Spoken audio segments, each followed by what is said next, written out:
Evil mother sold fat Obese, 18-year-old to mountain man. His shocking plans changed her life. The slap echoed through the small wooden house like a gunshot, sharp enough to silence even the howling winter wind outside. Temperance Whitmore, barely 18, dropped to her knees on the frozen floorboards, her cheek burning red where her mother's hand had struck. Her body, soft and full in a way no one in her family ever allowed her to forget, trembled beneath her torn gray dress.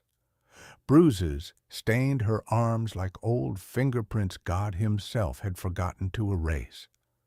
"Look at you!"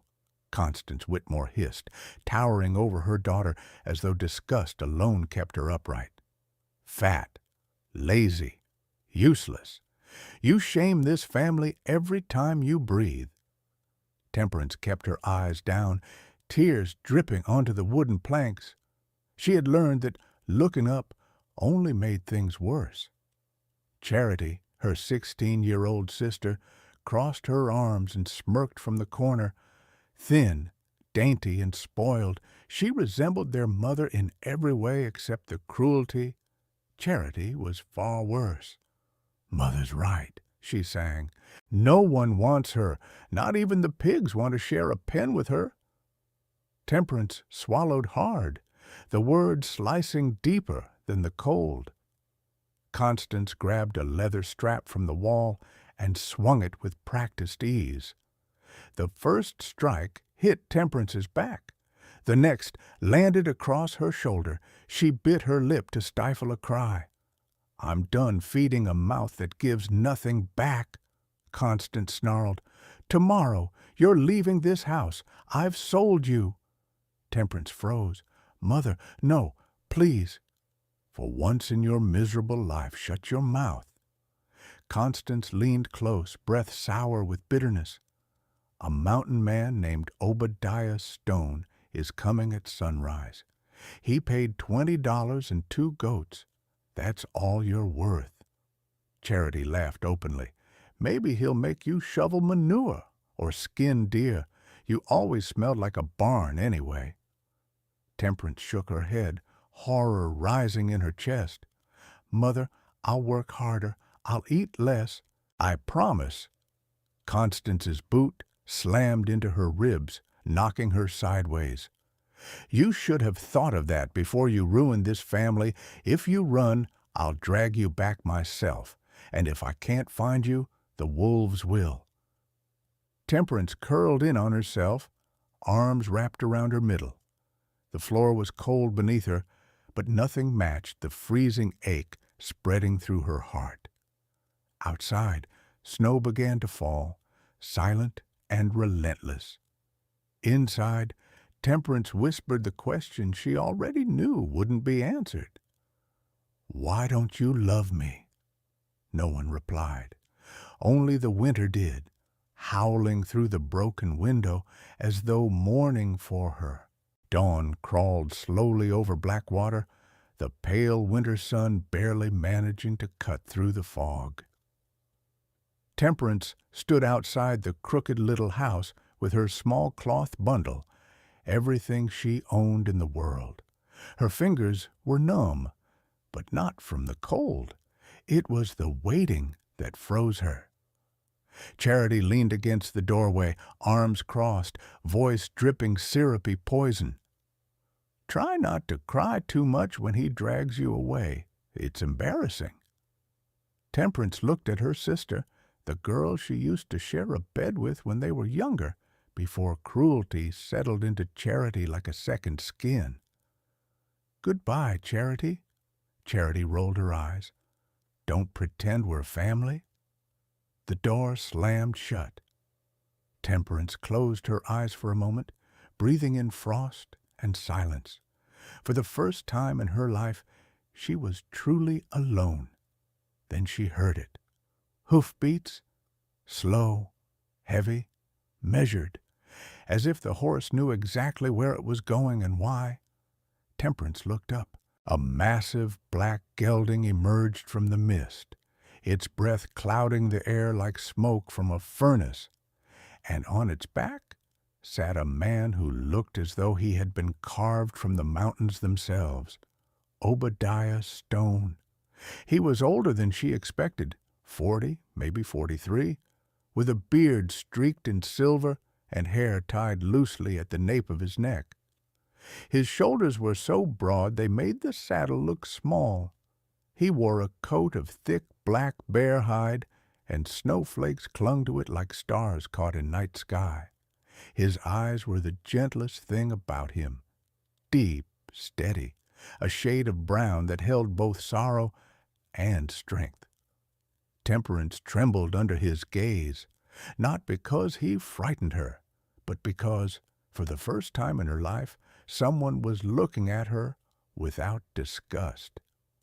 Constance burst out of the house, face twisted into an eager smile that Temperance had never seen directed at her. "Mr. Stone, right on time." Obadiah dismounted with surprising grace for a man his size. He nodded politely, but did not smile. "Mrs. Whitmore." Constance shoved Temperance forward as though presenting livestock. "Here she is. Strong girl, big bones, eats a lot, but you can beat that out of her." Temperance's cheeks flamed with humiliation. Obadiah didn't react. He simply reached into his coat and handed Constance a small pouch. She counted the coins greedily. "Pleasure doing business with you." Obadiah didn't answer. His eyes were on Temperance now, quiet, assessing, but never cruel. He removed his bear hide coat and draped it over her shoulders. The sudden warmth made her gasp. "You're cold," he said softly. His voice was low, deep, warm, the kind of voice that could steady a frightened animal. Temperance stared at him. I'm sorry. I'm not worth—" "You don't owe me an apology," he interrupted. Constance snorted. "Take her. She's useless here." Obadiah's gaze hardened for the first time.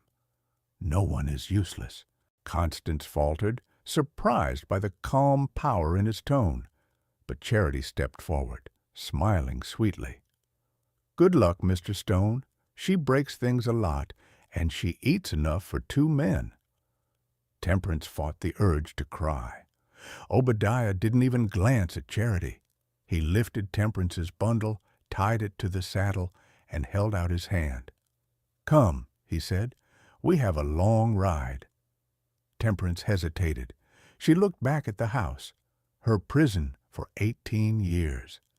She waited for something, anything, a goodbye, a flicker of regret, a scrap of love she might take with her. Nothing came, so she placed her trembling hand in Obadiah's. He helped her onto the horse as though she weighed nothing at all. Then he mounted behind her, his arm a protective barrier around her waist, not touching, just close enough to keep her from falling. "Hold the saddle horn," he murmured. She did, and for a moment, as the horse began to move, she felt something she had not felt in years. Safe. They rode through the snow-covered fields, leaving the house and the cruelty within it far behind. Temperance dared a small glance back, watching it shrink until it was only a speck against the white horizon. "Mr. Stone," she whispered. "Obadiah," he corrected gently. She swallowed. "Obadiah, why did you buy me?" He didn't answer immediately.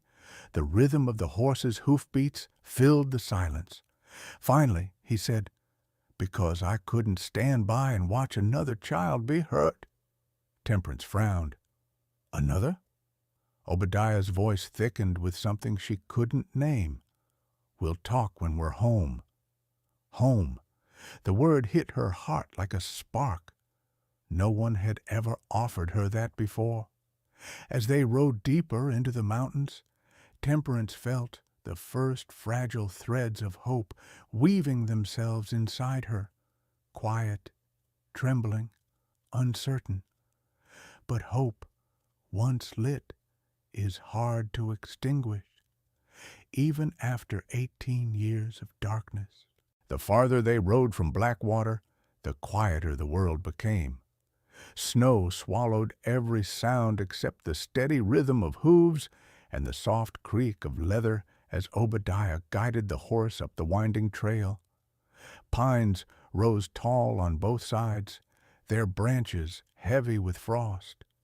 The air grew colder, sharper, cleaner, so unlike the suffocating bitterness Temperance had lived with all her life. She kept her hands tightly on the saddle horn, but she couldn't keep one thought from pressing through her fear. Why had this man, this stranger, intervened?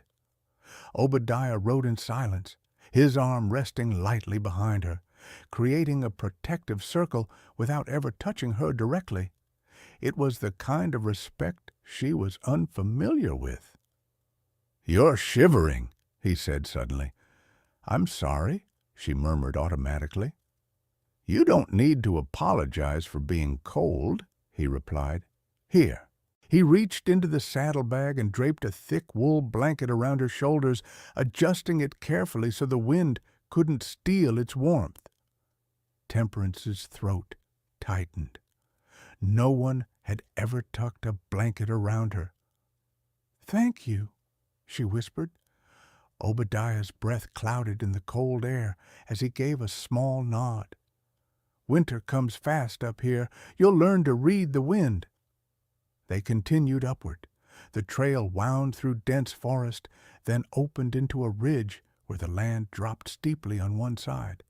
Temperance gasped softly at the sight. Miles upon miles of snowy wilderness, untouched, unbroken, stretching into forever. "It's beautiful," she breathed.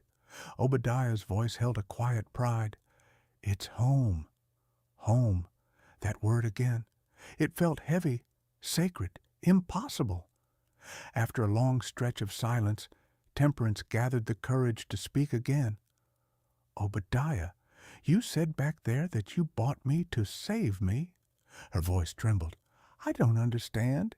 You don't even know me." "I know enough," he answered. "What do you know?" He exhaled a long, controlled breath. "I knew your father before he died." Temperance stiffened. "My father?" "He was a good man," Obadiah said gently. "He came to my cabin once years ago, told me he had 2 daughters, told me he feared for the eldest because her mother carried bitterness like a knife." Temperance felt the world tilt. "He said that? About me?" Obadiah nodded. "He worried for you. Asked me to check on your family from time to time. After he passed, I kept my promise." She covered her mouth, swallowing a broken sob. All her life she had believed her father abandoned them, abandoned her. But he hadn't.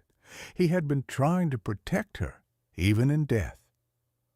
"Your mother changed after he died," Obadiah continued.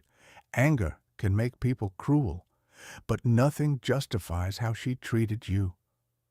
Temperance wiped her tears with her sleeve. "Why didn't you come sooner?"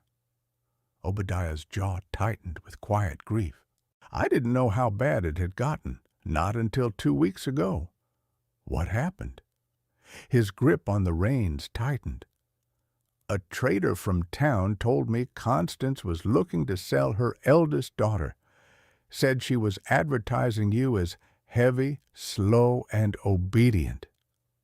Humiliation burned her skin like frostbite. Obadiah's voice deepened. "I knew what kind of men would be interested in such a sale. Men who break spirits for sport. Men who treat women as property.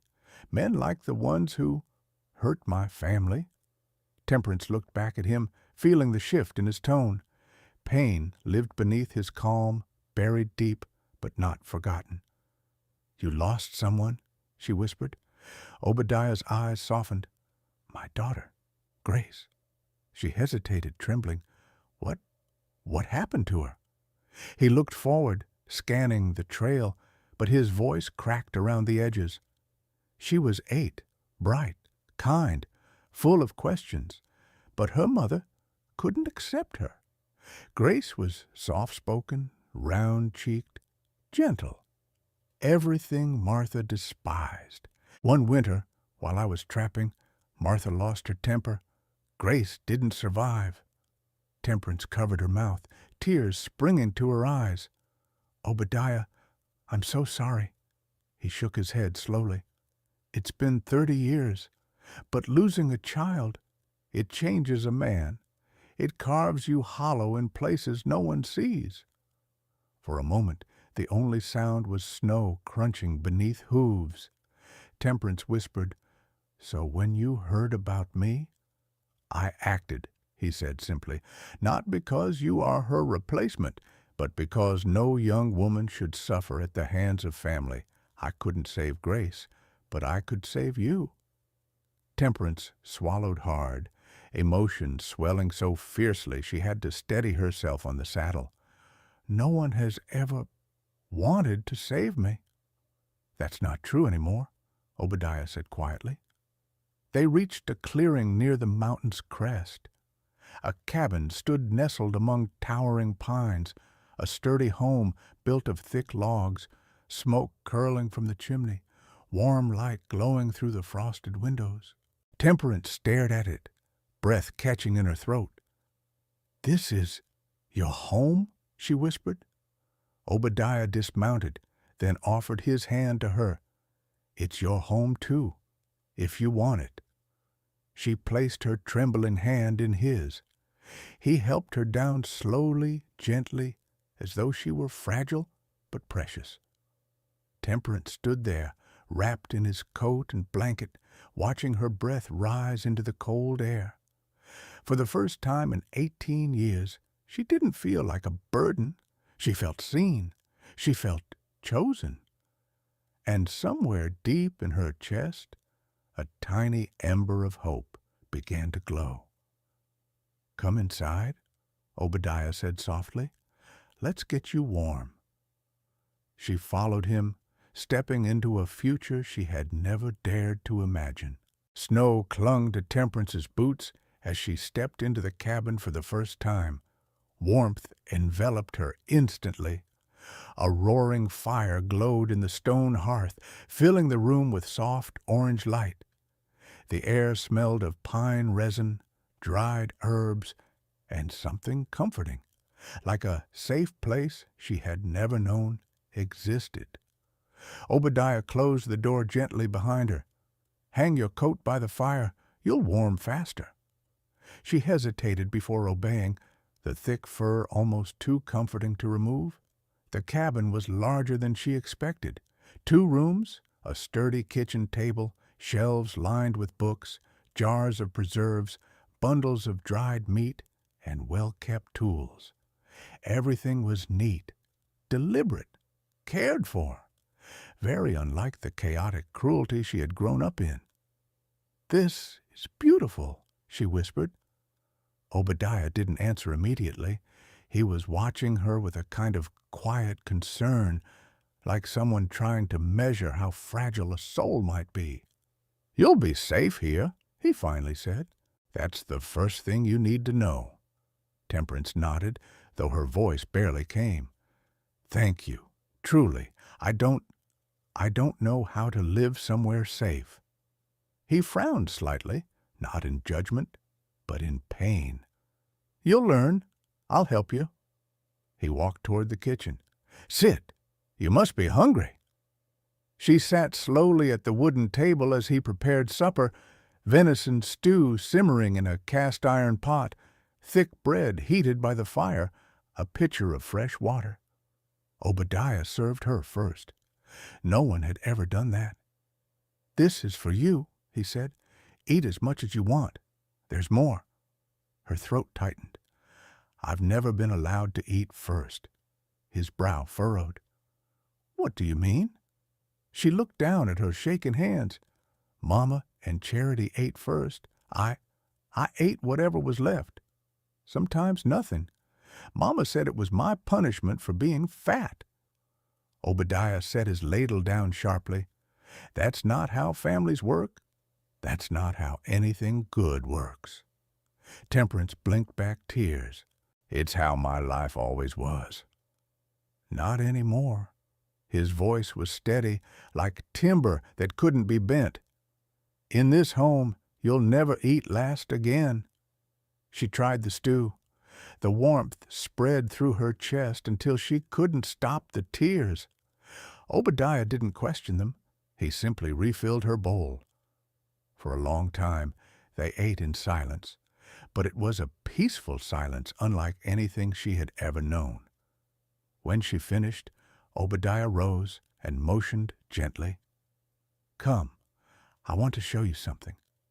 He led her to the second room, the larger one, a bed with thick quilts, a wardrobe, a small desk, and a window overlooking the snowy ridge.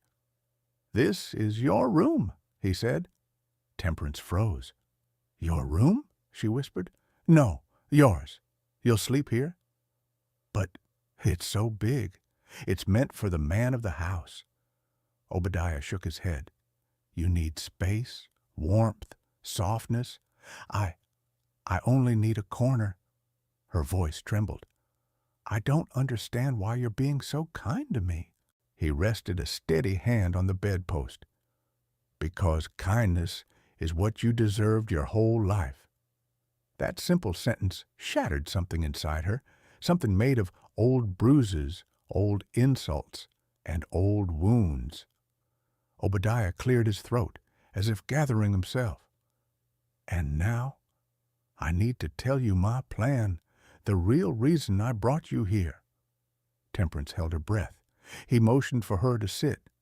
She sank onto the quilted bed, heart pounding. Obadiah sat across from her, elbows on his knees, hands clasped. "Listen carefully. You are not here as a servant. You are not here as property. And you are not here because of your body or your size." Her breath shook. "Then, why?" His eyes softened with a mixture of grief and resolve. "Because you deserve a future, one your mother would never allow." She swallowed hard, hands twisting in her lap. "In this cabin," Obadiah continued, "I'm going to teach you everything I wish someone had taught my daughter before she died." Temperance's eyes widened. He held up one finger, counting gently. "First, you will learn to read and write. Every day."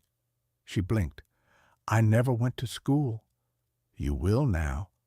"Second," he continued, "I'll teach you arithmetic. Enough that you'll never be cheated in a store or marketplace." She stared at him as though he were describing another universe. "Third, you'll learn history, geography, and science. Enough to understand the world beyond this mountain." A tear slipped down her cheek.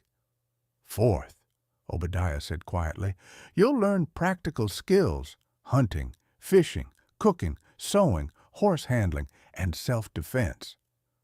"Self-defense?" she whispered. He nodded. "No one will ever lay a hand on you again unless you want them to. I'll see to it." She lifted trembling fingers to her mouth. "And last," he said, voice lowering, "I'll teach you how to choose your own path, your own home, your own life." "I don't know how," she whispered. "That's why I'll teach you," he replied gently. "You are 18. In 3 years, you'll be 21, a legal adult with the right to make every decision for yourself. When that day comes, I'll give you money, enough to start a business, build a cabin, or marry someone kind if you choose." "Marry?" she stammered. "If you want," Obadiah said simply, "but only a man who treats you with gentleness and respect. No other kind is worth your time." Temperance shook her head in disbelief. "You would do all of that? For me?" He nodded once. "I couldn't save Grace, but I can help you build the life that was stolen from her." Temperance pressed both hands against her heart. "Obadiah, I don't know how to thank you." "You don't need to thank me," he murmured. Just let yourself heal. Let yourself grow. As the fire crackled softly in the next room, Temperance leaned forward and wrapped her arms around him, awkwardly at first, then with a fierce desperation. Obadiah stiffened, not used to being held. But after a moment, his large arms came around her, enveloping her with a warmth she had never known. For the first time in her life, she felt wanted. Not for her labor, not for her obedience, not for her body, for her. Rest tonight, Obadiah whispered into her hair. Tomorrow we begin. Temperance closed her eyes. For the first time in 18 years, she believed tomorrow might actually be worth waking up to. Winter melted slowly into early spring, and with each passing week, Temperance transformed in ways she never imagined. Her mornings began with reading lessons by the fire. At first, she stumbled over letters, sounding them out with cheeks flushed in embarrassment. But Obadiah never once raised his voice or hurried her. He corrected her softly, praised every improvement, and celebrated every page she finished. One snowy morning, she managed to read an entire paragraph without stopping. Obadiah closed the book, pride warming his usually solemn face. "You're learning faster than you think," he said. Temperance felt a shy glow bloom inside her. "It's because you're patient." "It's because you're intelligent," he corrected. "You were never given the chance to prove it." Afternoons were spent outdoors. Obadiah taught her to saddle a horse, split logs, build traps, set snares, and track footprints in the snow. She failed often, falling, fumbling, bruising her knees, but Obadiah remained steady and calm. "You'll get it," he would say every time, and eventually she did. By summer, she could shoot a rifle with a steady hand and ride down the ridge without fear. Her body remained full and soft, but it no longer felt like a curse. She was strong now, strong in ways her mother had always denied her. Yet there was a secret she carried quietly. She didn't want to leave when she turned 21. Every night she sat at her desk, reading by candlelight. She imagined her future. Obadiah had given her the tools to go anywhere, to build anything, to be anyone. But whenever she pictured her future, he was always there, steady, gentle, watching her grow with quiet pride. He called her daughter, but to Temperance, he was the first person who ever showed her real love, the kind that nourished, healed, and protected, the kind she didn't want to lose. One evening, after a long day of gathering firewood, Obadiah returned to the cabin carrying a wooden box. Temperance sat at the kitchen table, sewing a patch onto one of his coats. "I have something for you," he said. She looked up, surprised. "For me?" He opened the box. Inside were 3 items: a small leather-bound journal, a fountain pen, and a pair of beautifully crafted reading glasses. Temperance touched the glasses with trembling fingers. "Obadiah, why would you buy these?" "Because you squint when you read," he said with a rare smile, "and because every woman needs a place to write her own story."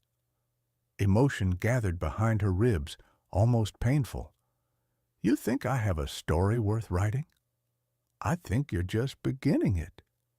She closed her eyes, breathing in the weight of his faith in her. But peace never lasts forever. One morning, late in autumn, as they prepared the cabin for the coming winter, footsteps crunched through the fallen leaves outside. Temperance froze. "Someone's coming!" Obadiah reached for his rifle, calm, silent, ready. A moment later, a familiar voice cut through the crisp mountain air. "Temperance, come out here this instant." Her blood ran cold. Constance Whitmore stood at the edge of the clearing, wrapped in a faded shawl, her face twisted with rage. Charity stood behind her, arms crossed, eyes gleaming with malice. Temperance's breath quickened. Old reflexes, fear, shame, helplessness began to claw back. Obadiah placed a steady hand on her shoulder. "You're not that girl anymore," he murmured. "You face her when you're ready." Temperance swallowed hard, then stepped outside. Constance pointed an accusatory finger at her. "There you are, you ungrateful thing. Do you know what you cost me? I sold you. I had every right to." Temperance lifted her chin. "You sold me like livestock. You abused me for 18 years. You don't have any rights over me." Constance scoffed. "I'm your mother." "You were never a mother," Temperance said quietly. "You were a storm I survived." Even Obadiah's brows lifted at her steady tone.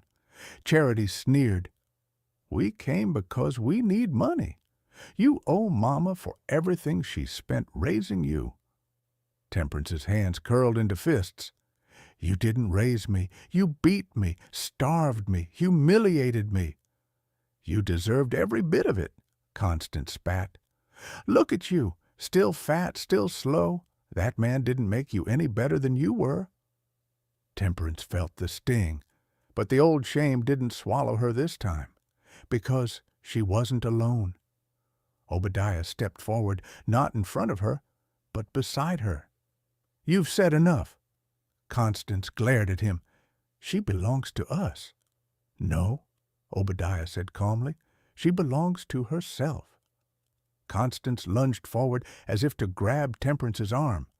Temperance stepped back, and then something inside her snapped loose. All the years of fear and cruelty hardened into a single line of courage. "Don't touch me," she said. Constance froze. Temperance's voice grew steadier. "You will never touch me again. You will never insult me again. I am not your property. I am not your burden. I am Temperance Stone." Constance's jaw fell open. Charity's smirk vanished. Temperance continued, "I have a home. I have a life. And I have people who care about me, people who never once called me names." Obadiah's quiet hand rested at her back, steadying her without overshadowing her strength. Constance sputtered, "We'll take this to the sheriff. We'll say he kidnapped you." Temperance smiled for the first time, not sweet, but strong. "Go ahead. Tell the sheriff you sold your daughter for $20 and 2 goats. See how fast you end up in jail." Constance paled. Charity tugged her sleeve. "Mama, let's go." They left in a flurry of angry muttering, stumbling down the trail toward town. When the forest finally swallowed their figures, Temperance exhaled so deeply her knees almost buckled. Obadiah turned to her slowly. "You did well." She laughed shakily. "I don't know how I said all that." "I do," he murmured. "You said it because it was true." Temperance looked up at him. This man who had seen her broken, rebuilt her piece by piece, and now stood beside her as she faced the ghosts of her past. "Obadiah," she whispered, voice trembling, do you think I'm strong now?" He touched her cheek, gently, reverently. "You've always been strong. You just needed someone to tell you." And for the first time, she believed him. The first snowfall of winter drifted quietly across the mountain when the danger finally returned. For weeks after Constance's failed visit, the world had been peaceful again. Days filled with study, chores, laughter by the fire, and evenings sharing simple meals that tasted sweeter than any feast Temperance had known. She walked with her shoulders straighter now, her voice steady, her eyes bright. But peace never lasted long for a girl whose past refused to stay buried. It happened just after dusk. Obadiah was stacking firewood outside the cabin while Temperance prepared supper. She had just ladled hot stew into bowls when the faint crunch of multiple footsteps reached her ears. Heavy, purposeful, wrong. "Obadiah?" she called softly. He stepped inside, rifle already in hand. "Stay behind me." Temperance's heart hammered as shadows appeared at the tree line. 7 men, guns at their hips. One carried a rope. Another had a shotgun slung over his shoulder. At the front stood a man in a fur coat, broad-shouldered, face red from the cold. And fury. Temperance's blood ran ice cold. "Mama brought him," she whispered. "Sheriff Dalton Whitmore, Constance's brother, her uncle, a man with a reputation for corruption, cruelty, and greed." He spat into the snow and smirked. "Well, well, my runaway niece, and the old mountain hermit who stole her." Obadiah stepped fully out the door, rifle raised but not aimed. Temperance didn't run. She left an abusive home. By law, she's free to live where she chooses. Dalton laughed uproariously, his men joining in. "By law? Obadiah, you forget who writes the law in this county." "Someone who abuses it," Obadiah replied calmly. Dalton's smile thinned to a blade. "I'm here to collect property that belongs to the Whitmores." Temperance felt the familiar sting of old words, but she didn't shrink this time. She moved to stand beside Obadiah. "I am not property," she said, "and I don't belong to you." Dalton's eyes narrowed. "You belong to the man your mother sold you to, your husband-to-be, Mr. Thornton. He still wants his bride, even if she's been spoiled by mountain filth." Temperance flinched. Obadiah didn't. "You'll leave now," Obadiah said, "before this gets ugly." Dalton lifted his shotgun lazily. "It's already ugly. Hand her over, old man, or I'll burn this cabin down with both of you inside." Obadiah's breath fogged in the cold. "You brought 7 men to take one unarmed woman." Dalton shrugged. "Gotta account for the mountain legend.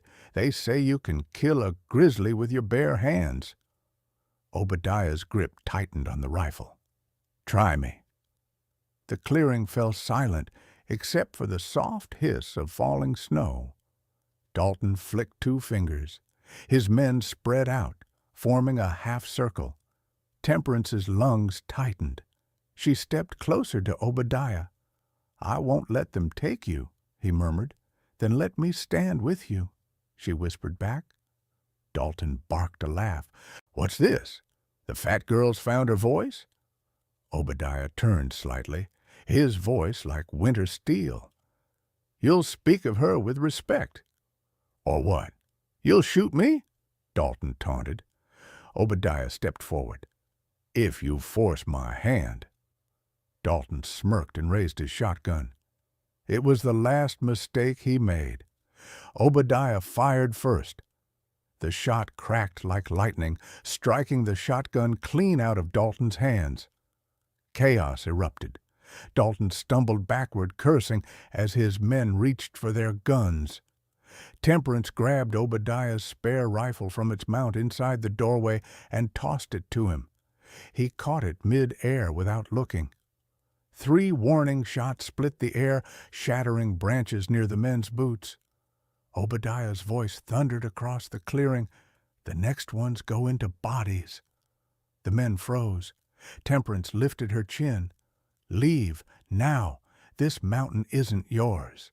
Dalton pressed a trembling hand to his bleeding knuckles, eyes filled with disbelief and rage, not at Obadiah, but at the girl who no longer feared him.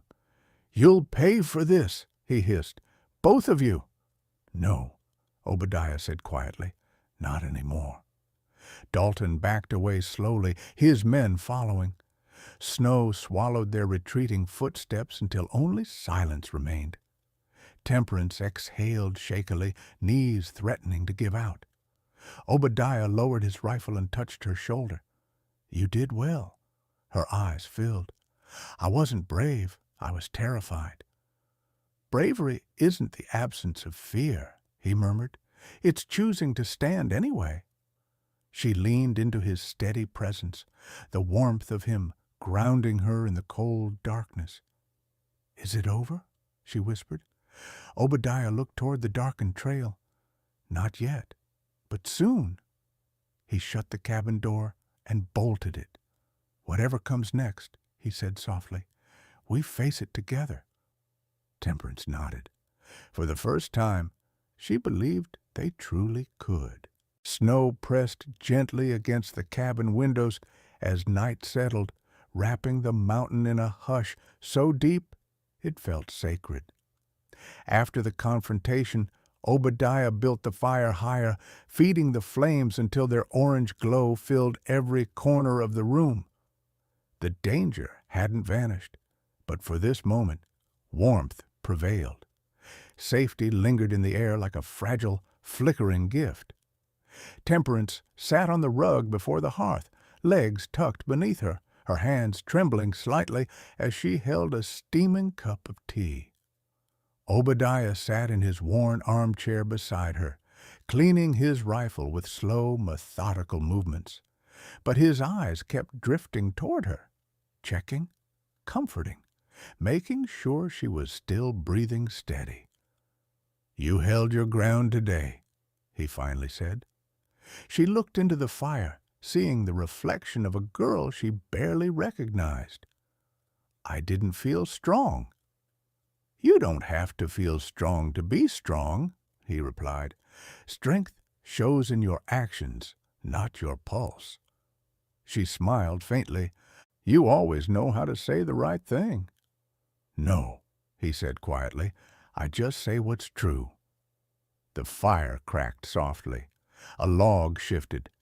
Silence wrapped around them again, not cold or fearful, but warm, familiar. It was the kind of silence two people shared only after surviving something together. Temperance drew her knees to her chest. "Do you think Dalton will return?" Obadiah paused, setting the rifle aside. "Men like him don't back down easily." He leaned forward, resting his elbows on his knees.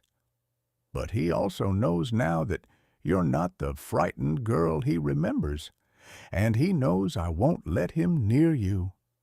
She swallowed. "I don't want you hurt because of me." Obadiah shook his head.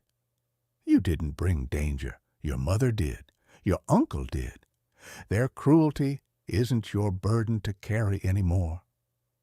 Temperance looked up at him then, really looked. His weathered face, his silver-streaked hair, his rugged hands, folded gently.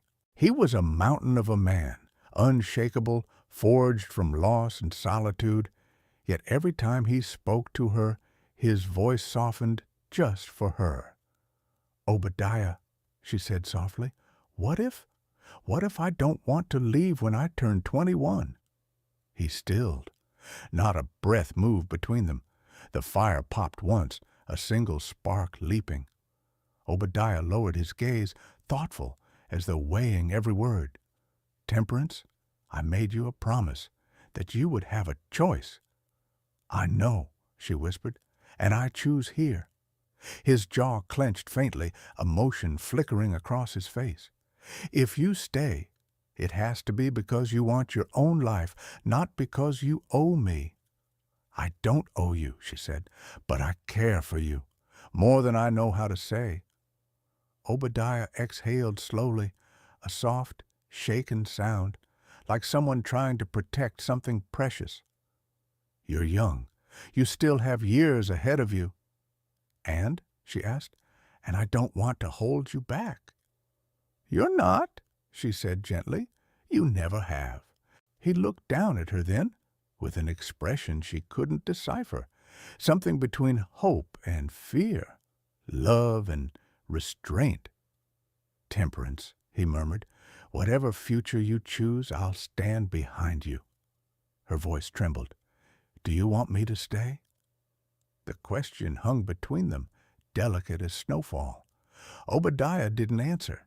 Not yet. Perhaps he couldn't. Or perhaps the answer itself was too powerful to speak aloud.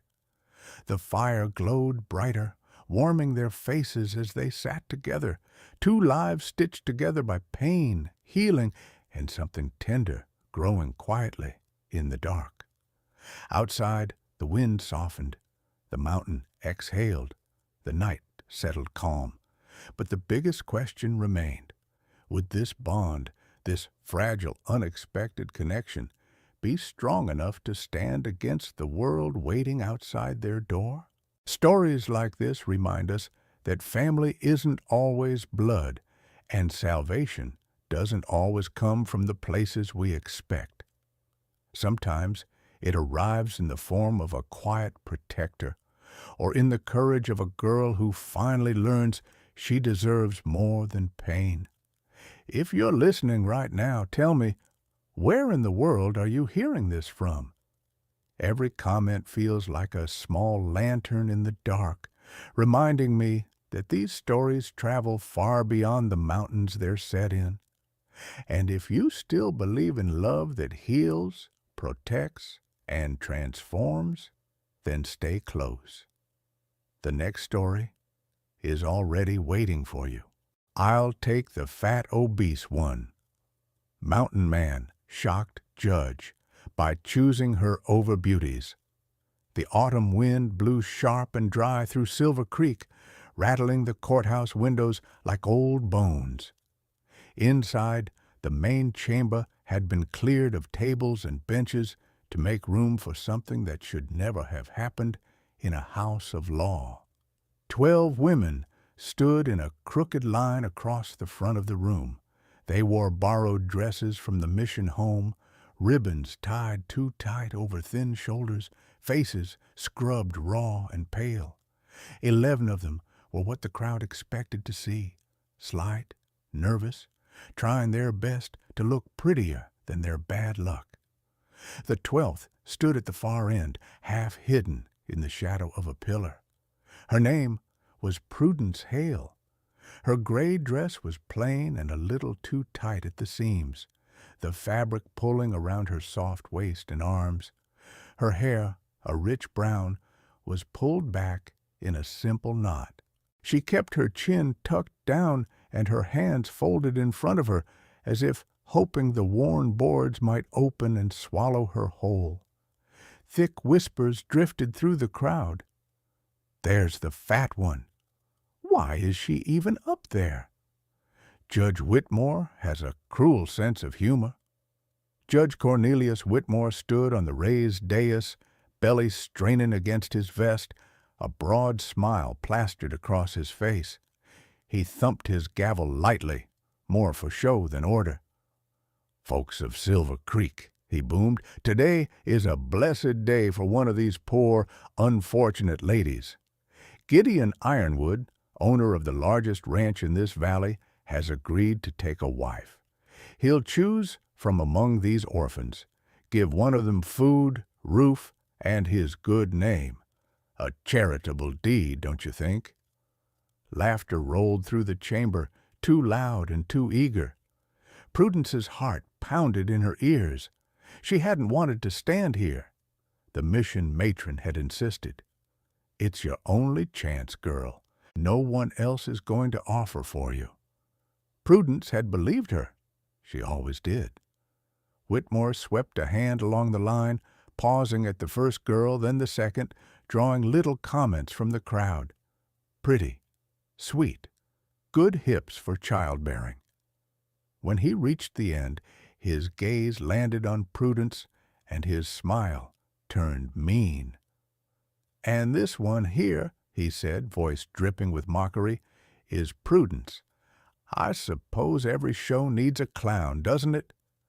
Doubt Mr. Ironwood will want a wife who eats as much as 3 ranch hands."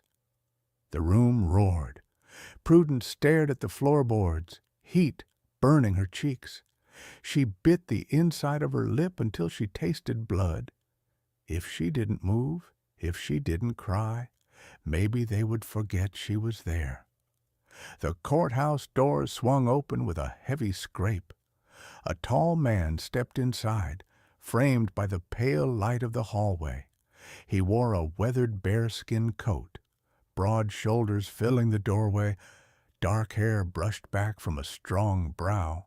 His eyes, a clear green, swept the room once and seemed to weigh it, judge it, and find it wanting. Gideon Ironwood? The crowd hushed.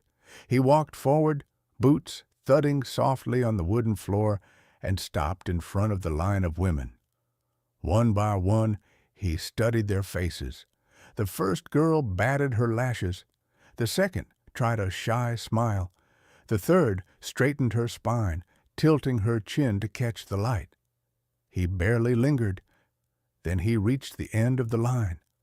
Prudence kept her gaze pinned to the floor, certain he would pass her by as everyone else always did. Instead, his voice rang out, calm and unmistakably clear. "I'll take her," he said. "The one at the end." The room froze. "The fat one?" someone blurted. Gideon's eyes hardened. "No, the woman named Prudence. If you're listening right now, I'd love to know, where in the world are you hearing this story from?" The courthouse erupted the moment Gideon Ironwood spoke those 4 quiet words. It was as if he had struck the room with a hammer. Prudence lifted her head in confusion just long enough to see a wave of disbelief pass across the crowd. Women covered their mouths. Men blinked, stunned. A few even laughed outright, as though the mountain man had told some elaborate joke. Judge Whitmore nearly dropped his gavel. "Mr. Ironwood," he said, fighting to keep his voice steady, "surely you meant the young lady beside her, the blonde one, or perhaps Miss Eleanor here. She's quite the beauty." "I said Prudence," Gideon replied, not raising his voice, yet somehow making every other sound in the chamber fall away. Whitmore cleared his throat. "But why her?" Gideon turned his gaze on the judge, and something in his expression made Whitmore shrink a half step. "Because she's the only one who didn't look at me like a horse trader checking a set of teeth," he said. "She wasn't pretending. She wasn't angling for the richest ranch in the valley. She was simply standing here because she was told to stand here." A hush fell again. Prudence stared up at him, eyes wide and damp. She couldn't make sense of it. Men like him, rugged, respected, wealthy, did not choose women like her. Not in this world, not in any.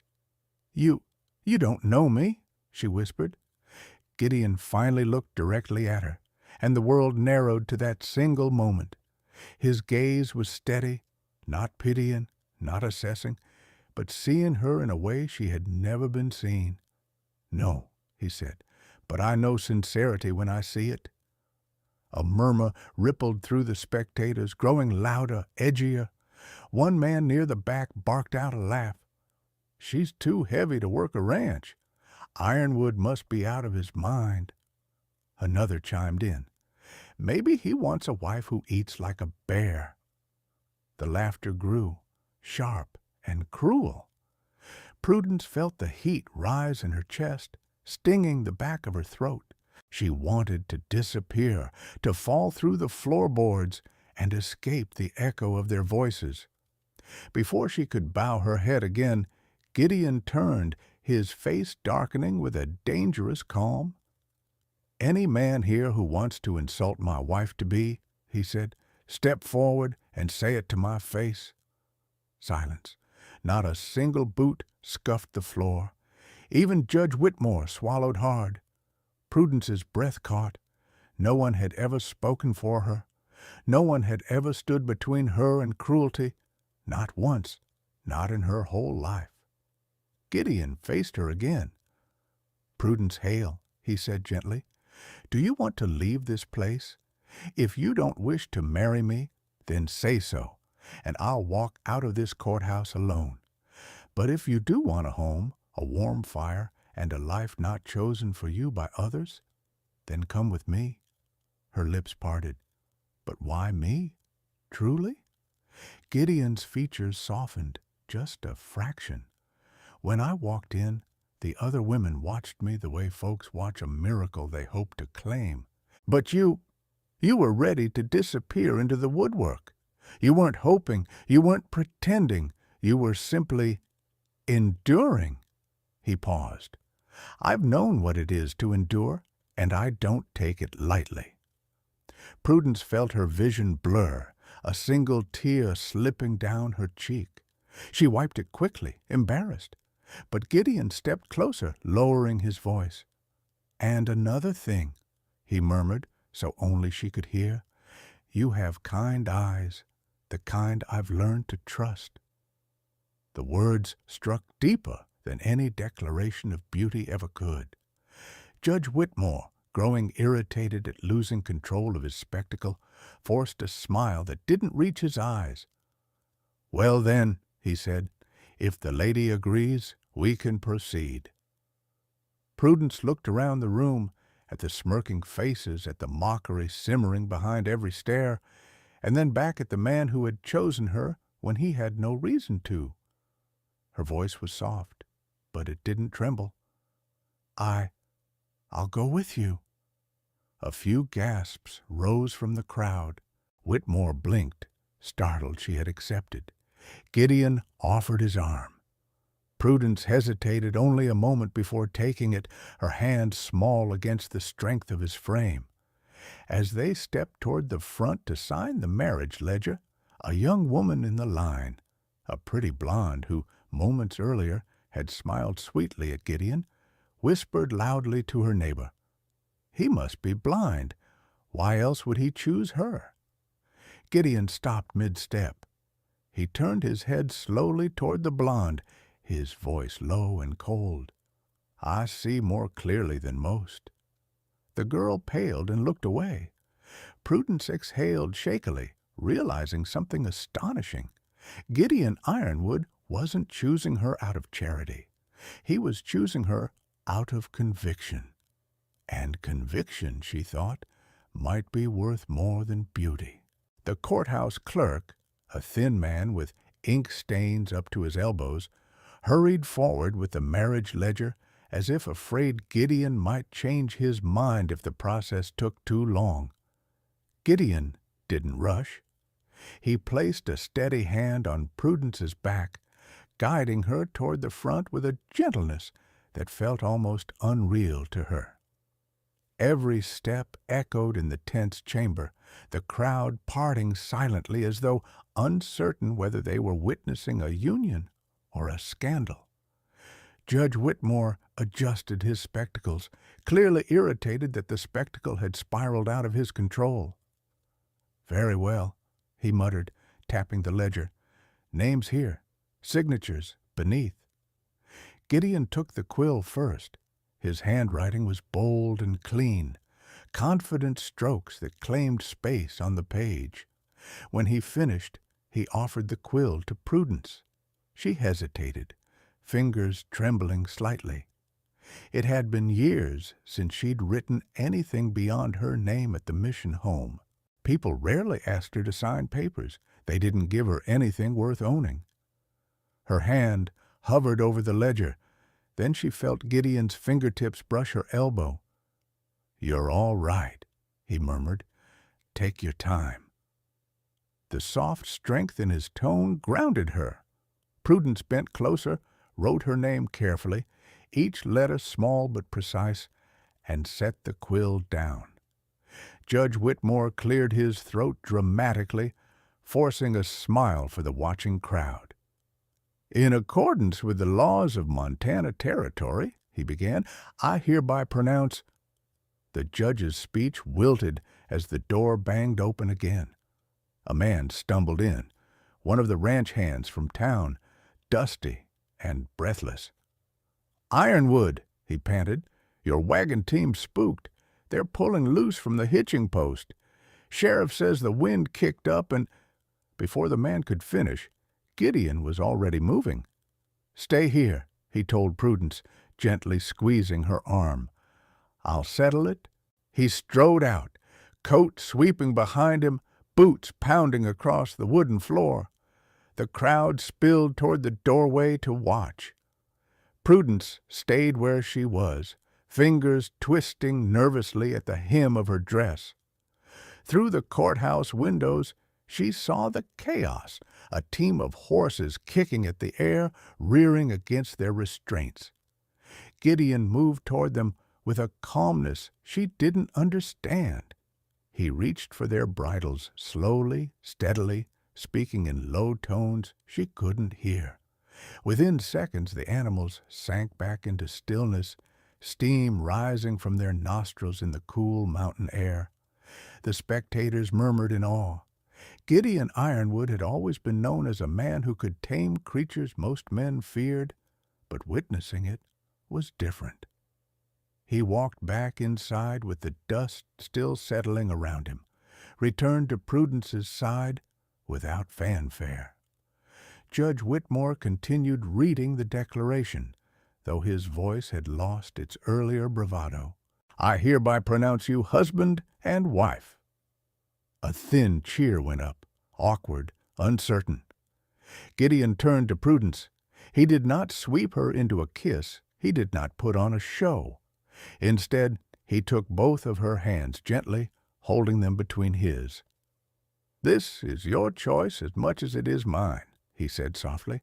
"If ever you feel trapped or unhappy, tell me. I'll see you safely free." The promise almost broke her. No one had offered her freedom before. No one had offered her anything. He lifted one hand and brushed a stray tear from her cheek with the back of his knuckle. "For now, let's get you home." They stepped out onto the courthouse steps, the late afternoon sun washing over them. The breeze carried the smell of pine, earth, and distant rain. It felt like the world was exhaling. The crowd parted reluctantly as they approached the wagon. Prudence climbed up into the seat, heart fluttering like a trapped bird. Gideon settled beside her, flicked the reins gently, and the wagon began to roll. For a while, they rode in silence. Prudence kept her hands folded tightly, unsure what a new wife was supposed to say to a man she barely knew, let alone one who had turned her life inside out in the span of an hour. Gideon broke the quiet first. "Do you ride?" he asked. Prudence shook her head. "No, I was never taught." "I'll teach you," he said simply, as though it were an easy thing. "It's safer to know your way around a horse on the ranch." "You don't mind teaching me?" Her voice was barely above a whisper. "Prudence," he said, his gaze resting on her gently, "I didn't choose you because I wanted a servant. I chose you because I saw someone who deserved better than what she was given." She turned her face away, blinking back new tears. The wagon rattled along a narrow trail that wound between pines. Mountains rose in the distance, sharp and blue against the sky. The air grew cooler as they climbed, quieter too.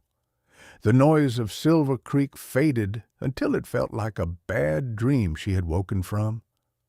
As they rounded a bend, the Ironwood Ranch came into view, a broad valley of golden grass dotted with cattle, with a sturdy timber house standing proudly at its center. Smoke curled from the chimney. Prudence stared, breath catching.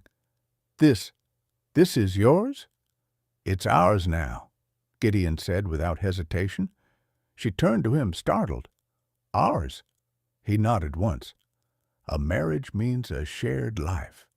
You'll have a say in everything here, what we grow, what we build, what we change.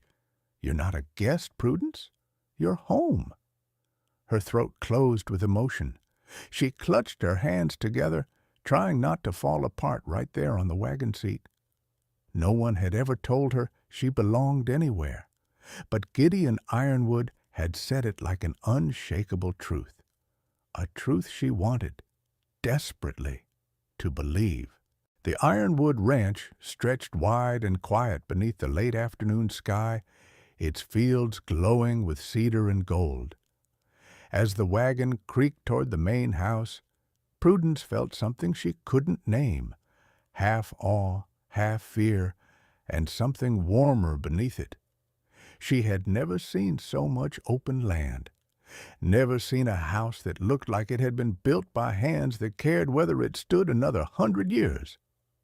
The main cabin was 2 stories, all hand-hewn logs stained a deep amber.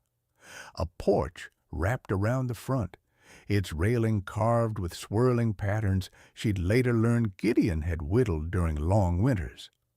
Smoke curled from the chimney, carrying the familiar scent of pine wood and stew.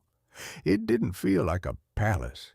It felt solid, lived in, safe. Gideon pulled the wagon to a stop and hopped down. He reached up to help Prudence descend, his hand warm and steady around hers. For a moment, she didn't move. She kept staring at the valley, stunned that any part of this belonged to her now. "You can breathe," Gideon said softly. "It won't disappear if you look away." She flushed and stepped down. The porch boards creaked beneath her feet. A soft breeze lifted a lock of her hair, brushing it across her cheek. Gideon reached out as if to tuck it back, paused, then lowered his hand instead, a gesture she appreciated more than he knew. He wasn't rushing her. He wasn't claiming her. He was simply allowing her to exist beside him. He led her into the house. The door swung open with a welcoming groan, releasing a rush of warm air touched with the scent of sage, venison, and fresh bread. The interior smelled like a man lived there, clean, sparse, but not cold. A large stone hearth dominated the room. Above it hung a pair of antlers polished smooth with age. Beside the fire lay a thick bearskin rug, its fur brushed flat. A long wooden table sat near the windows, flanked by 2 benches worn shiny from years of use. On the far wall hung shelves filled with jars, beans, dried herbs, potatoes, carrots, flour, and everything was placed with careful precision. Gideon stood back, letting her take it in. "I know it isn't fancy," he said, "but it's home." She didn't answer at first. Her throat felt tight.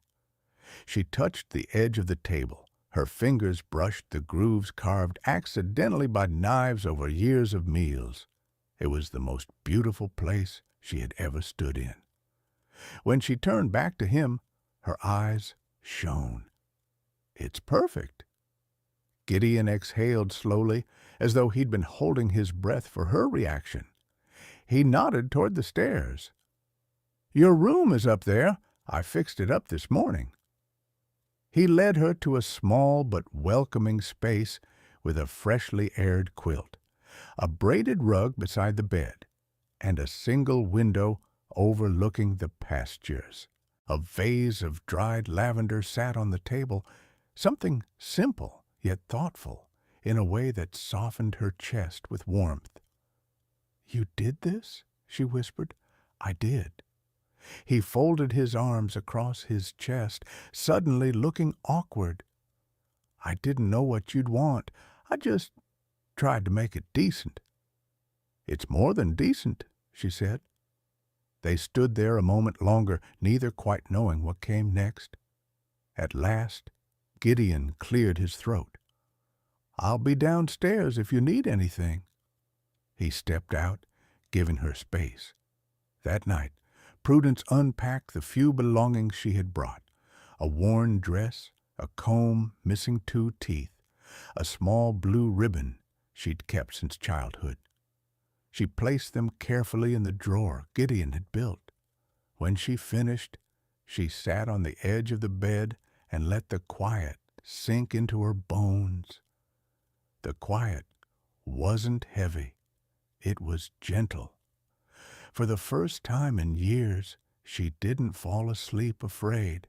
In the morning, she woke to the smell of something warm drifting through the floorboards.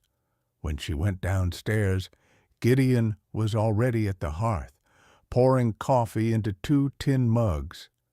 He seemed surprised she was awake. "Hope I didn't make too much noise," he said. "I usually get up before dawn." "I'm used to early mornings," she replied. "At the mission home, they had us up by 4. He handed her a mug. "Well, here you can get up when you please. There's no one to order you around." She sipped the coffee, wincing a bit at the bitterness, though she said nothing. Gideon noticed anyway. He rummaged through a cupboard and set a small bowl of honey beside her. "For the coffee," he said, "or for anything that needs sweetening?" She smiled, touched by the thought. When breakfast was done, Prudence insisted on helping with chores. She washed dishes, swept the porch, and gathered eggs from the coop while Gideon saddled the horses. She moved slowly at first, unsure of where everything was kept, but she handled each task with quiet determination. He watched her from a distance occasionally, noting how she hummed faintly under her breath when she thought no one could hear. Later, Gideon taught her how to saddle a mare. He stood close, but not too close, guiding her hands as she adjusted the straps. The mare tossed her head nervously at first, but Prudence spoke softly, soothing the animal with a voice so gentle it surprised even Gideon. "You've a knack for this," he said. She looked startled. "I do?" He nodded. "Animals can tell when someone has a calm heart. They trust it." Prudence blushed, unsure what to do with a compliment that felt real and not performed. As days passed, a rhythm formed between them. Gideon chopped wood while Prudence tended the garden. She made stew that simmered all afternoon, filling the cabin with rich aromas, while he fixed a loose hinge on the barn door. In the evenings, they sat by the fire, sometimes talking, sometimes silent. The silence between them wasn't strained. It felt like 2 people breathing in the same quiet, learning the shape of each other's presence. One night, while rain tapped lightly against the roof, Gideon handed her a small wooden box. "I made this today," he said. "Thought you could keep your things in it." The box was carved with delicate curves and small flowers. Prudence ran her fingers over the smooth grain, overwhelmed. "No one has ever made something for me before," she whispered. Gideon looked at her, and in that moment, something unspoken passed between them. Something fragile, something possible. He didn't reach for her. He simply said, "Then I guess it's time someone did." And for the first time since arriving at the ranch, Prudence believed the mountain air might truly hold room for her heart to grow. Winter crept slowly into the valley, first as a whisper in the grass, then as a sharpness in the air that settled over the ranch like a quiet warning. Frogs grew silent. The wind changed direction, carrying the smell of distant snow. With it came a stillness Prudence had never known, a peaceful hush broken only by the lowing of cattle or the strike of Gideon's axe in the woodpile. Their lives fell into a steady rhythm. Gideon worked the land and tended the animals. Prudence managed the house, the kitchen, and the small herb garden she revived before the frost set in. At night, they shared the warmth of the fire and the slow-growing comfort of each other's company. But peace, as Prudence learned, was often the first thing the world tried to steal. It began with whispers in town. At first, Prudence didn't hear them. She rarely went out except for supplies. The general store clerk, Martha Dunn, always greeted her kindly enough, though her eyes lingered a little too long, as if pondering something Prudence couldn't quite place. Other women in the store whispered behind stiff bonnets, studying her from the corners of their eyes. Gideon noticed before she did. One afternoon, as they rode back toward the ranch with a wagon full of flour, lamp oil, and winter feed, Prudence looked over and found his jaw set tight. "Something wrong?" she asked. He flicked the reins gently, guiding the team along the narrow ridge. "Folks in town are talking," he said. She felt her stomach drop. She'd known gossip all her life, the sting of it, the weight of it. But now the fear cut deeper, because Gideon was tied to it. What? What are they saying? "That I married you out of pity, that I picked you as some kind of jest played on Whitmore's behalf." His grip tightened on the reins. "Some say I'll put you out come spring. Others say I only wanted someone who'd be grateful enough not to leave." Prudence stared at him, heart pounding. "Do you believe that?" He turned sharply, eyes flashing. "No," he said, "but they want you to believe it." She looked away, blinking hard against the sting in her eyes. "People have always looked at me like I'm less than them," she whispered. "This isn't new." "Maybe not," he said, voice quieter now. "But it should never be something you simply accept." She didn't answer. Snowflakes drifted in the air, catching in her hair like tiny pale seeds. She kept her gaze fixed on the horizon, refusing to let tears fall. But gossip was a rootless weed. It spread because people fed it. By early December, even the ranch hands Gideon hired occasionally started asking questions.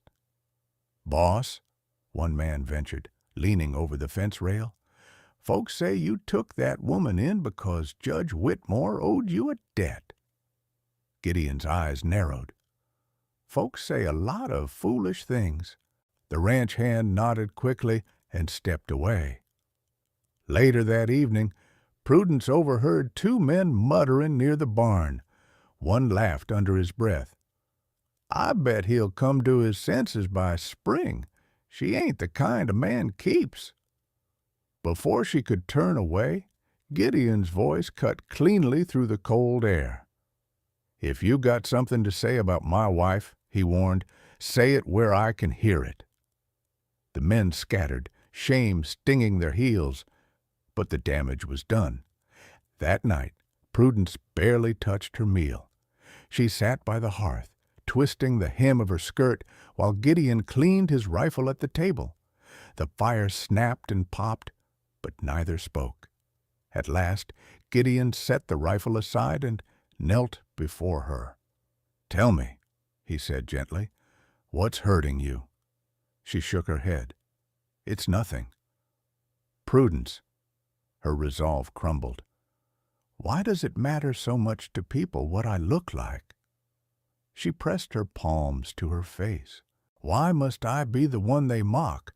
I try so hard to be small, so small they forget I'm there, but even then they find a way to sneer."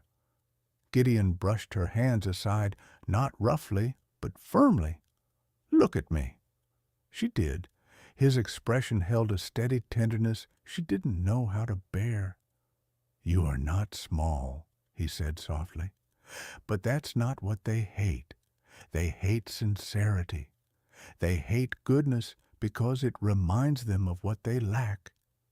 You have a quiet strength, Prudence, a strength people like Whitmore cannot understand. So they tear it apart to feel tall." Her breath trembled.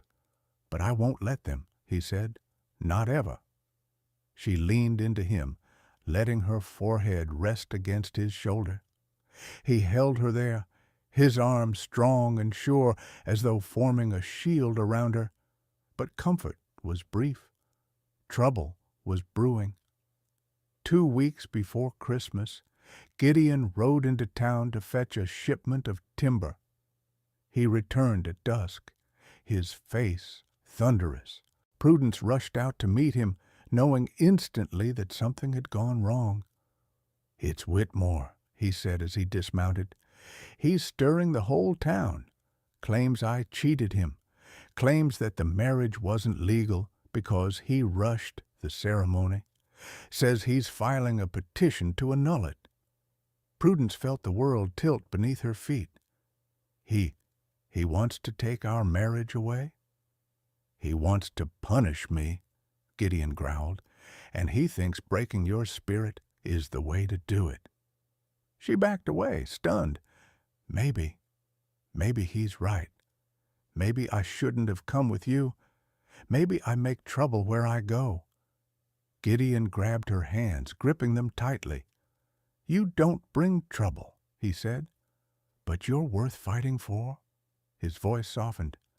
And I will fight for you. Before she could respond, hoofbeats thundered down the path. A rider emerged through the falling snow, one of the ranch hands, face pale, breath ragged. Mr. Ironwood, he shouted. Judge Whitmore, he's coming up the ridge, and he's not alone. How many men? Gideon asked. 6? Maybe 7? Prudence felt the air leave her lungs. Gideon turned to her with steady calm. Go inside. Lock the door. She shook her head, fear and defiance knotting together in her chest. No, I won't hide. His jaw clenched. Prudence, I'm your wife, she said. I stay by your side. A long moment passed between them before Gideon nodded once, slow and sure. Then stay behind me. Snow swirled around them like white ashes, while hoofbeats grew louder on the ridge. Judge Whitmore had come for war, and the mountain would answer. Snow fell in thick, wavering sheets as Judge Whitmore and his mounted men crested the ridge. Their lanterns bobbed in the gloom like angry orange eyes, throwing light across the frozen path. The horses snorted, stamping nervously against the cold. The judge rode at the front, jaw clenched, coat flapping behind him like a dark banner. Prudence stood behind Gideon on the porch, her fingers curled in the back of his coat, not out of fear alone, but out of determination not to let him face this alone. The wind hissed through the pines, carrying the metallic scent of coming violence. Whitmore halted a few yards from the steps. Evening, Ironwood, he called, voice thick with cold and arrogance. We've got unfinished business. Gideon stepped down one stair, not enough to leave Prudence's reach, but enough to make a statement. You have no business here. Oh, but I do, Whitmore said. This farce of a marriage ends tonight. He produced a folded paper from inside his coat and shook it in the wind. A petition for annulment, signed by me and witnessed by the sheriff, says your union was conducted under haste and without proper consent. Prudence felt Gideon stiffen.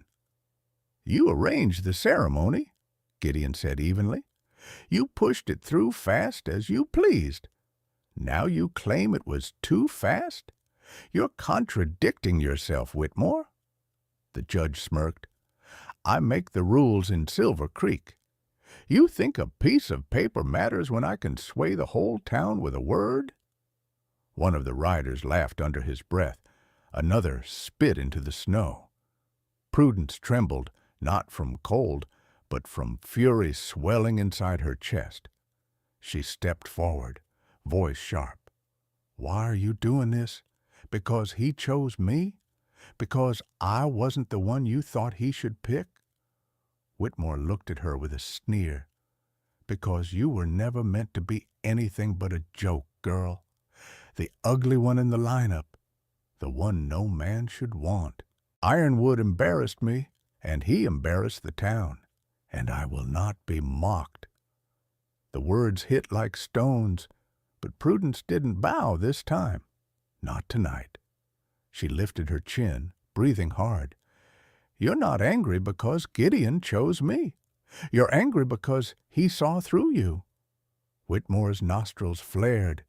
Gideon took another step forward, placing himself squarely between her and the judge. You brought 6 armed men to my home, he said, so let's be plain. "Are you here to talk legalities or to threaten my wife?" Whitmore hesitated. That hesitation cost him. Gideon's voice dropped to a low, dangerous growl. "If you came here to drag her back to town, you'll fail. If you came here to lay a hand on her, you won't leave this ridge alive." One of the men dismounted, tossing his reins aside. "Big words for a man against 7, he said, reaching for the rifle on his back. The moment his hand brushed the barrel, Gideon moved. In a swift, fluid motion, honed from years in the wilderness, he drew his own rifle from his shoulder and leveled it at the man's chest. The click of the hammer echoed across the valley like a crack of lightning. "Try it," Gideon said quietly. The man froze, breath visible in short bursts. Whitmore raised both hands, trying to regain control. Now, no one's firing a gun tonight. We're simply here to collect what's rightfully—" "Finish that sentence," Gideon warned, "and I'll bury your words in the dirt." The judge swallowed. Prudence stepped up beside Gideon, fingers brushing his sleeve. She knew the men were watching her. She knew her fear might feed them. So she steadied her breath and spoke clearly. "I am Gideon Ironwood's wife. You declared it yourself, and I choose to stay here. If you try to force me away, you'll be violating the very laws you claim to uphold." The judge's eyes flickered. Her words had hit their mark. One of the riders shifted nervously. "Judge, this don't feel legal." Whitmore glared at him. "Shut your mouth." But doubt had taken root. The men exchanged uneasy looks. Gideon lowered his rifle just enough to show he wasn't eager for blood, only ready for it if needed. "Ride home," he said. "Tell the town the marriage stands. Tell them Prudence Hale is under my protection.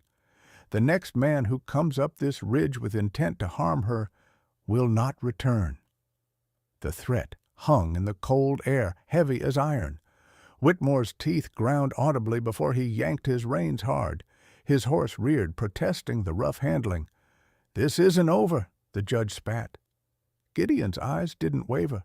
"It is. For your sake, let it be." Whitmore wheeled his horse and galloped back the way he came. One by one, the others followed, leaving the ridge silent except for the distant echo of hooves. Prudence sagged slightly, the tension finally leaving her body. Gideon turned to her, touching her cheek with the backs of his fingers. "You stood strong," he murmured. "I stood because you did," she replied. "No," he said softly.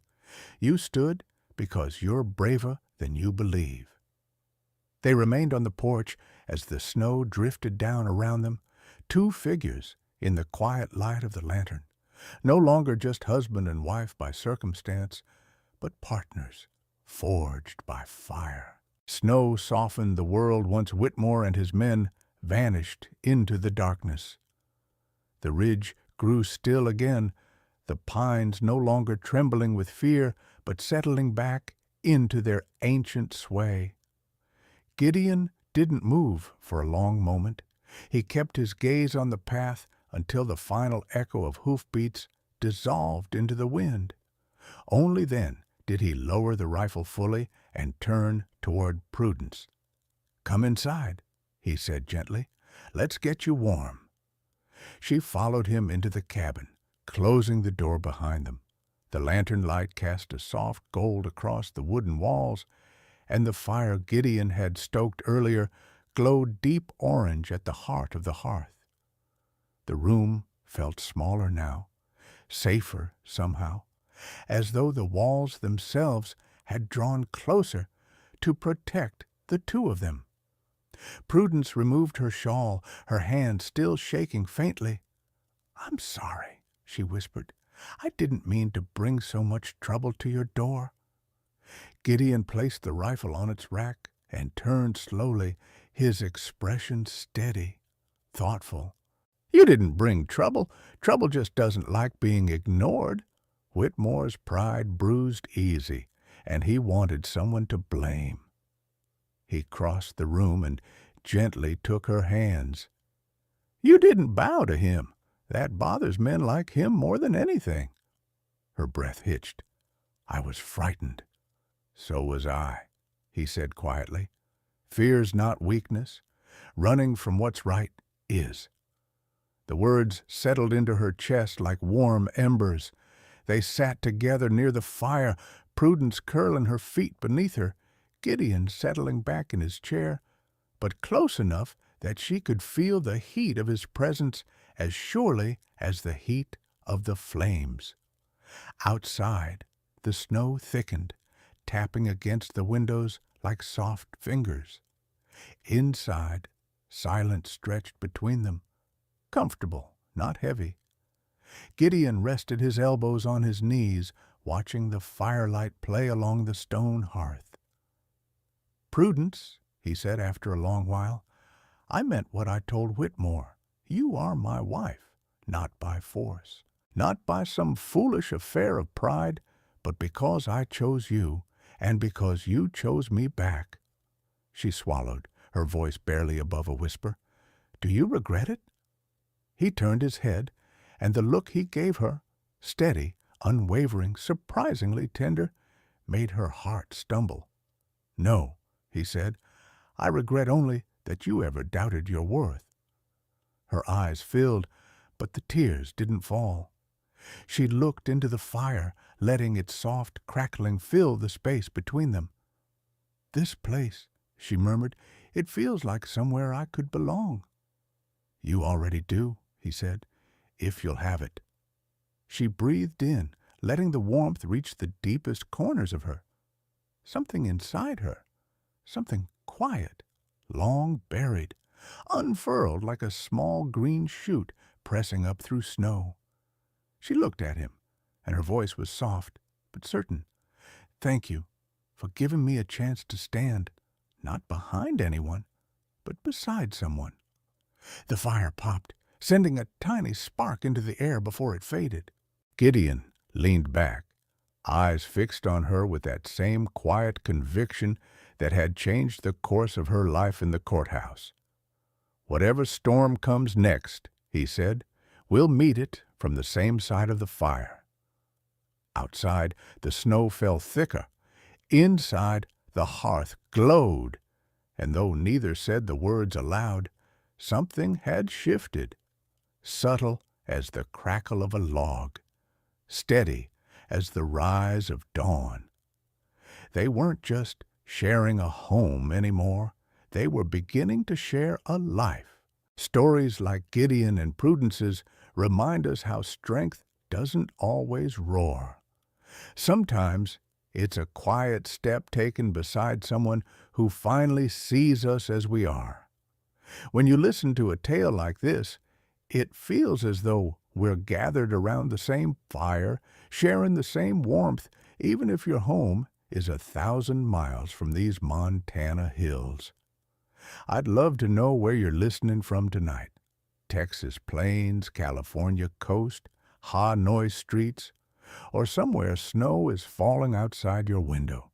And if you still believe love can rise where it isn't expected, stay close.